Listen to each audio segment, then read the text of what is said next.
Voilà les messages que j'ai reçus pour Ivan Castono. C'est un message du Seigneur. Il y a des gens qui m'ont écrit, pourquoi n'allez pas lui parler en privé concernant les messages que Dieu t'a révélés pour l'homme de Dieu, le révérend Ivan Castono. Je sais que nous, les hommes de Dieu, parfois nous sommes très occupés. Même parfois, moi aussi, ça m'arrive. Je suis très occupé. Malgré tout, nous recevons des gens, surtout des gens qui persévèrent dans les appels. Lorsque vous appelez non-stop, c'est par là que nous allons vous décrocher, parce que nous sommes très occupés.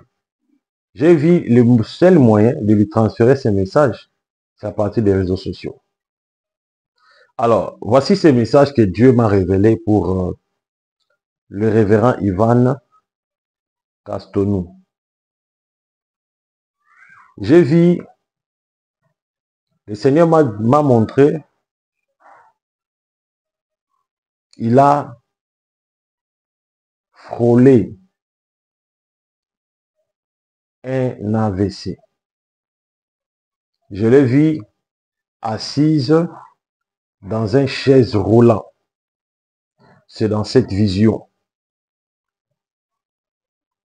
Je me demandais, Seigneur, pourquoi tu m'as montré Ivan Castono assise dans une chaise roulant. Le Seigneur me montre, regarde tout autour de lui. J'ai regardé, j'ai vu, il était entouré par des personnes. Selon la vision que le Seigneur m'a montrée, il est entouré par des personnes, et la plupart de ces personnes-là, ce ne sont pas des gens de l'étranger, ce sont des gens qui sont dans sa ceinture. Mais j'ai vu leur position, ils tournaient le dos contre Ivan Castono. Cela veut dire, Ivan Castono était au milieu, maintenant les gens qui l'ont encerclé, au lieu de lui regarder, mais ils lui donnent le dos. Cela veut dire que ces gens-là ne s'intéressaient pas à Ivan Castono.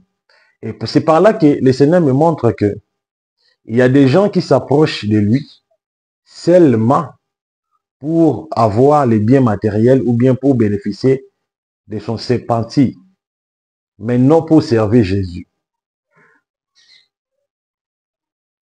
Cet homme a besoin d'un soutien spirituel à cause d'une grande charge qu'il a dans le monde francophone, dans l'évangile de Jésus.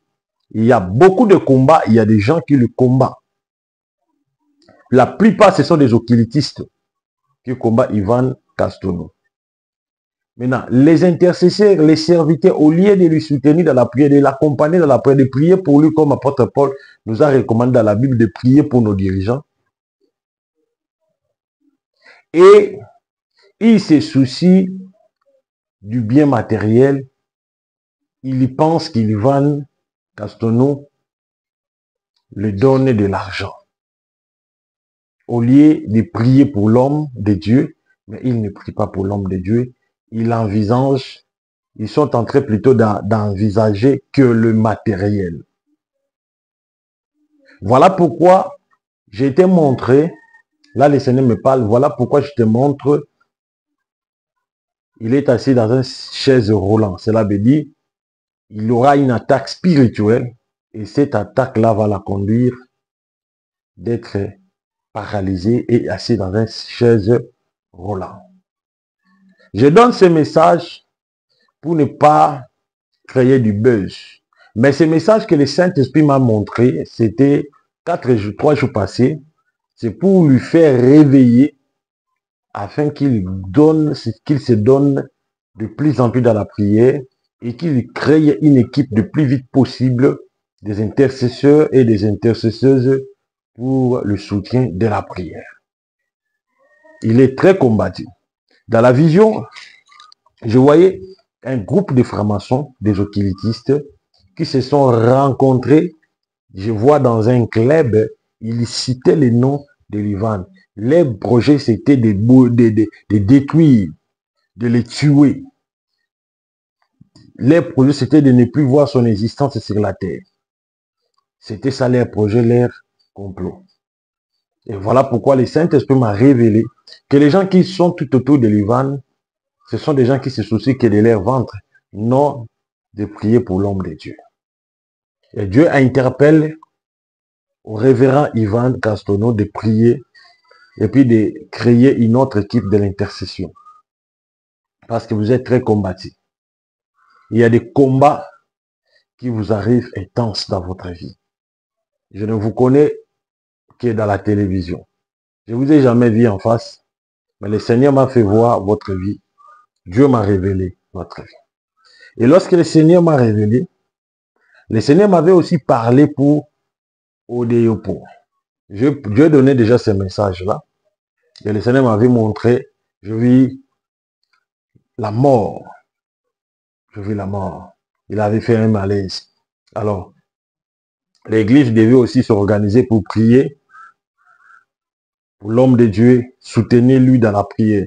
Nous aussi, les enfants de Dieu, nous aussi plutôt les hommes de Dieu, nous avons aussi besoin de prières des hommes, plutôt de prières des enfants de Dieu. Parce que les prières nous aident, les prières nous soutiennent. Même moi aussi, personnellement, cela m'arrive aussi. Je rencontre des combats et je demande le soutien à l'église, le soutien des prières à l'église. Le Seigneur m'a encore révélé pour le prophète Bouchiri. Le prophète Bouchiri. J'ai vu dans la révélation, le prophète Bouchiri, il a rencontré une embuscade de bandits, de criminels. Malgré tout, il avait la sécurité, mais il a été touché par une balle. Le Seigneur m'a révélé pour le prophète Bouchiri. Il est tombé dans une embuscade de criminels. Malgré sa protection, malgré tout, il avait des policiers, il avait des gens, des agents de sécurité, mais il a été touché par une balle. Et Dieu m'a dit de lui dire de remanier le plus vite possible sa sécurité puis sa garde. Parce qu'il y a un complot qui se crée là. S'il ne le fait pas, vous allez écouter, retenez bien cette prophétie. Il y aura une mauvaise nouvelle sur lui. Là, je parle sur le prophète Bouchiri. Parce que je vis un groupe de criminels l'ont attaqué dans une vision. Et je sais que Dieu ne m'aime pas. Lorsque Dieu me parle, Dieu me révèle. Il me révèle vrai et puis cette prophétie s'accomplit si l'homme n'attire pas l'attention.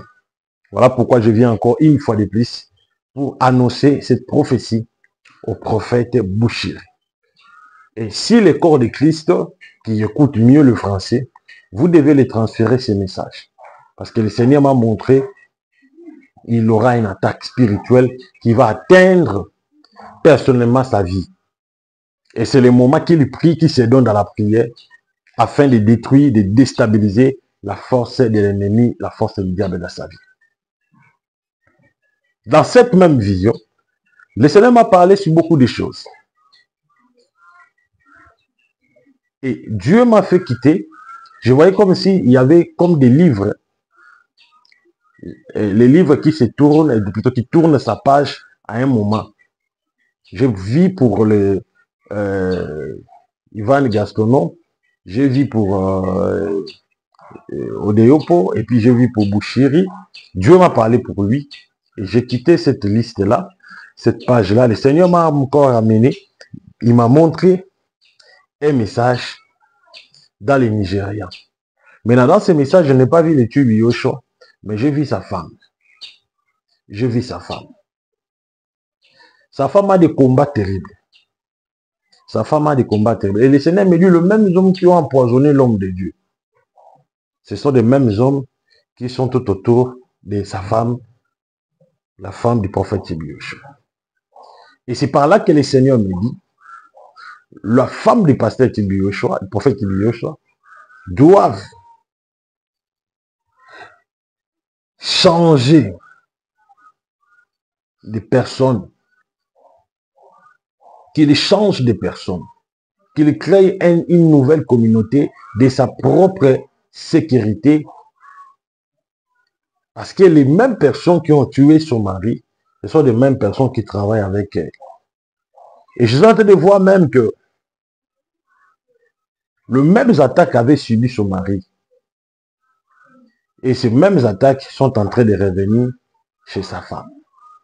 Parce que je vois dans la vision, la femme du prophète Yoshua était à l'agonie. Elle ne parlait pas. Comme si qu'elle a été empoisonnée. Voilà pourquoi le Seigneur lui attire l'attention et puis lui avertisse de changer sa ceinture de protocole.